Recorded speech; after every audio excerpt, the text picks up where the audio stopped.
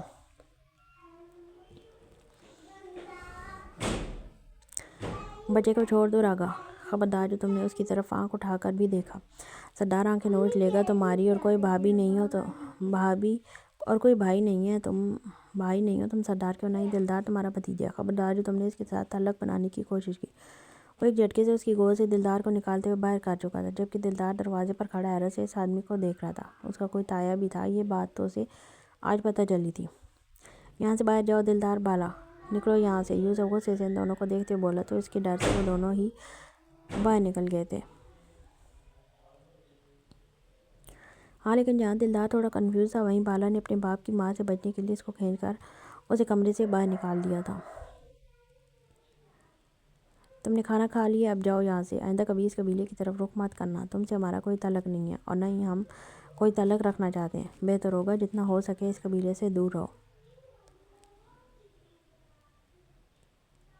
یوسف میری مدد کرو، وہ لوگ مجھے مار ڈالیں گے، وہ لوگ میری جان کے دشمن بنے ہوئے ہیں، میں مرنا نہیں چاہتا۔ وہ اس کے سامنے اچانک ہاتھ جوڑنے لگا تھا۔ ہمارا تم سے کوئی تعلق نہیں ہے، تم جیو مرو، ہم تمہارے جیسے انسان کے ساتھ کوئی تعلق نہیں رکھنا چاہتے، دفع ہو جاؤ یہاں سے، اس قبیلے میں تمہاری کوئی جگہ نہیں ہے، تم جیسے سازشی انسان کو ہم سے دور ہی رہنا چاہیے۔ اور یہ وہ نفرت سے بولا تھا۔ تم ٹھیک کہتے ہو یوسف، مجھے تم لوگوں سے دور رہنا چاہیے، میں تم لوگوں سے دور رہوں گا، لیکن مجھے اسی کمرے میں اس قبیلے میں جگہ دے دو، ورنہ وہ لوگ مجھے مار ڈالیں گے۔ میں تمہارے سامنے ہاتھ جوڑتا ہوں، میں کبھی قبیلے کے اندر نہیں ہوں گا، میں یہاں باہر ہی رہوں گا، خدا کے لیے مجھے یہاں رہنے کی اجازت دے دو، ورنہ میں مر جاؤں گا، وہ لوگ مجھے مار ڈالیں گے، کیونکہ وہ لوگ میری جان کے دشمن ہیں۔ وہ اچانک کہتا اس کے پیروں پر جھک گیا تھا۔ پیچھے ہٹ جاؤ، تم یہاں نہیں رہ سکتے، تمہیں یہاں سے جانا ہوگا۔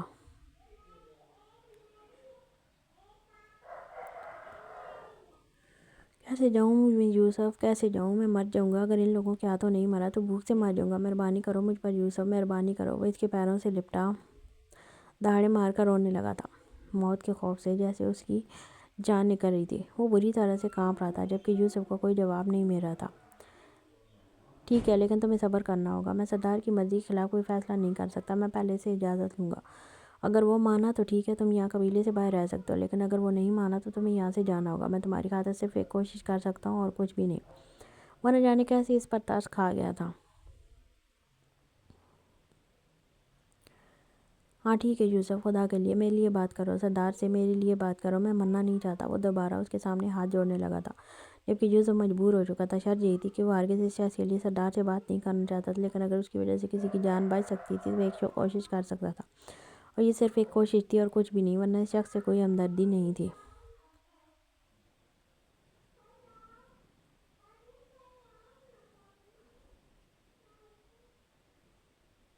ارے ارے رک کیوں گئے؟ بتائیں نا پھر کیا ہوا تھا؟ وہ بیڈ پر لیٹی ہوئی سن رہی تھی جب سردار سے ایسا ایسا باتیں بتا رہا تھا، جب اچانک ہی وہ رک گیا۔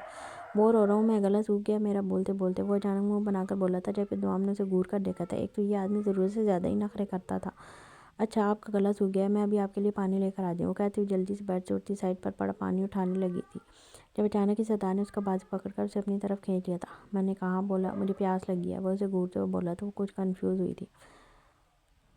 آپ نے تو کہا ہے آپ کا گلا سوکھ رہا ہے، اس لیے میں پانی دے رہی ہوں، بولتے بولتے تھک گئے ہیں تو آپ کو پیاس لگی ہوگی نا، وہ پریشانی سے بولی تھی۔ عجیب آدمی تھا، خود ہی تو کہہ رہا تھا اس کا گلا سوکھ رہا ہے، تو اور کیا ہی دے سکتی ہے اس کے گلا سوکھنے پر اسے۔ میں نے کہا میرا گلا سوکھ رہا ہے تو میں یہ نہیں کہا کہ مجھے پیاس لگی ہے یا مجھے پانی پینا ہے، تو پھر کیا پینا ہے آپ کو؟ وہ حیرت سے اسے دیکھنے لگی تھی۔ کبھی کبھی وہ اسے حد درجہ تپا دیتا تھا، جس طرح اس وقت وہ اسے تپا رہا تھا۔ یہ پینا ہے، وہ نرمی سے اس کے لبوں پر انگوٹھا پھیرتے ہوئے دلکشی سے بولا تھا، جس پر دوام نے اسے گھورا تھا۔